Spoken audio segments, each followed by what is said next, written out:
Hoje nós vamos meditar sobre um livro. Venham, voltemos ao Senhor. Ele nos despedaçou, agora irá nos sarar. Ele nos feriu e agora nos fará curativos. Em pouco tempo nos restaurará e logo viveremos em sua presença. Ah, como precisamos conhecer o Senhor, busquemos conhecê-lo. Ele nos responderá tão certo como chega o amanhecer, ou vem as chuvas da primavera.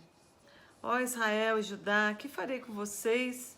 Seu amor se dissipa como a neblina da manhã e desaparece como orvalho à luz do sol.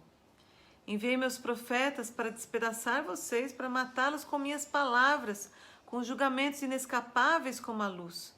Quero que demonstrem amor e não que ofereçam sacrifícios.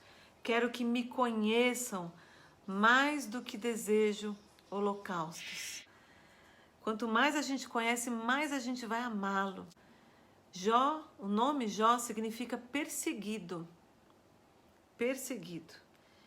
E somos nós, a igreja será perseguida. É um livro poético. É um dos primeiros livros poéticos e alguns estudiosos falam que é um dos primeiros livros da Bíblia. Ele foi escrito mais ou menos há 1500 anos antes de Cristo. Diz que esse homem chamado Jó vivia na terra de Uz. Ele era um homem íntegro e correto. Ele, sempre que os seus filhos se banqueteavam, ele sempre os chamava e oferecia sacrifícios ao Senhor, como que pedindo perdão para se eles, por um acaso, se eles tivessem pecado ou dentro deles amaldiçoado a Deus. E um certo dia, os anjos estavam na presença do Senhor, aparece Satanás e diz que o Senhor pergunta para ele, de onde vem? E ele fala de passear na terra e andar por ela, observando a todos. E o Senhor fala assim, você observou o meu servo Jó, como ele é temente e como ele me ama? E aí então Satanás fala assim, ele certamente te ama porque o Senhor dá tudo para ele, mas começa a tirar, né, as coisas dele que ele não vai te amar mais. E ele perde toda a riqueza dele. Perde tudo, incluindo os filhos. E na segunda parte, na segunda provação, que acontece novamente essa reunião, Satanás fala assim, certamente esse homem ainda te ama, porque ele tem a própria vida dele, porque ele tem saúde. Então, novamente, Deus permite que Satanás tire então a saúde dele, mas não tirasse a vida dele. E aí começa então toda a parte onde os amigos aparecem para tentar consolá-lo, mas ao ver a dor de Jó, a princípio eles ficam emudecidos. Em tudo isso, Jó não pecou, não pecou. E até a sua mulher, a sua companheira fala assim, você ainda bendiz a Deus? Amaldiçoa ao teu Deus e morre. Vai estabelecendo vários diálogos, né, entre esses amigos e as respostas também que Jó dá aos seus amigos. Porque não estavam ali ajudando em nada. Estavam, pelo contrário, só colocando mais peso sobre a dor de Jó. O capítulo 33 do livro de Jó. Sai um pouco de cenário, vamos dizer assim, aqueles 3 amigos de Jó, e aparece um quarto amigo, que é o mais novinho, chamado Eliú. E o interessante desse amigo aqui de Jó, que ele não acusa, ele não traz essas acusações como os outros 3 amigos. Inclusive, lá no final do livro de Jó, quando Deus repreende esses amigos, ele repreende esses 3 amigos e não coloca o nome desse quarto integrante aqui, que é esse Eliú. É que ele chama Jó pelo nome de que Deus não é o inimigo de Jó. Ele mostra bem claramente, olha, Jó, Deus não é o seu inimigo. Ele não fez ou não permitiu tudo isso porque ele é seu inimigo. Então ele está colocando, Jó, você está enganado e eu vou te mostrar o motivo. Pois Deus é maior que qualquer ser humano. Sendo assim, por que você o acusa? Por que diz que ele não responde às queixas humanas? Eu vou parar um pouquinho aqui, porque nós lembramos vários salmistas e algumas passagens bíblicas que falam assim, acaso você acha que Deus se esqueceu de você? Tem um texto de Isaías também muito interessante que fala assim, acaso pode a mãe esquecer-se da criança que mama? Mas ainda que essa venha se esquecer, eu não me esquecerei de ti. Pois Deus fala repetidamente, embora as pessoas não prestem atenção. Ele fala em sonhos, em visões durante a noite, quando o sono profundo cai sobre todos, enquanto dormem em suas camas, ele sussurra em seus ouvidos e aterroriza-os com as advertências. Faz que deixem de praticar o mal e livra-os do orgulho. Preserva-os do tumulto, preserva-os do túmulo, de serem atravessados pela espada. Deus os disciplina no leito da enfermidade, também com dores constantes nos ossos. Eles perdem a vontade muitas vezes de comer, nem mesmo o alimento mais delicioso nessa hora lhes apetece. Sua carne definha, a olhos nus, os seus ossos ficam à vista, estão cada vez mais perto do túmulo, os mensageiros da morte os esperam.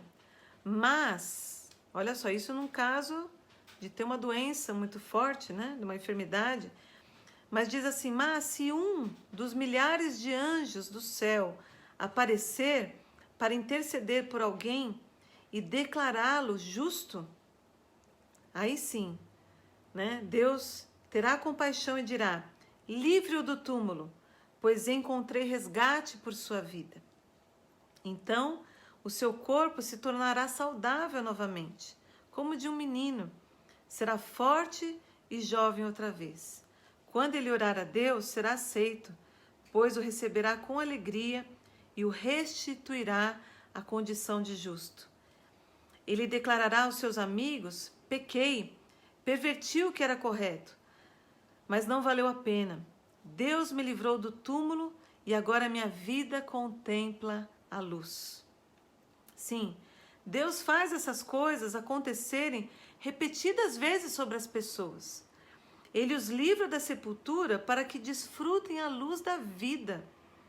Preste atenção, Jó, fique quieto, ouça-me. E aí ele começa a insistir, olha, escuta o que eu estou falando. Então Deus fala com todos nós. E de muitas formas ele faz apertar para que a pessoa realmente veja, tenha esse discernimento do poder de Deus e da graça dele também redentiva. Porque fala assim, se houver, né, um intercessor, haverá redenção. E nós sabemos que nós temos esse intercessor.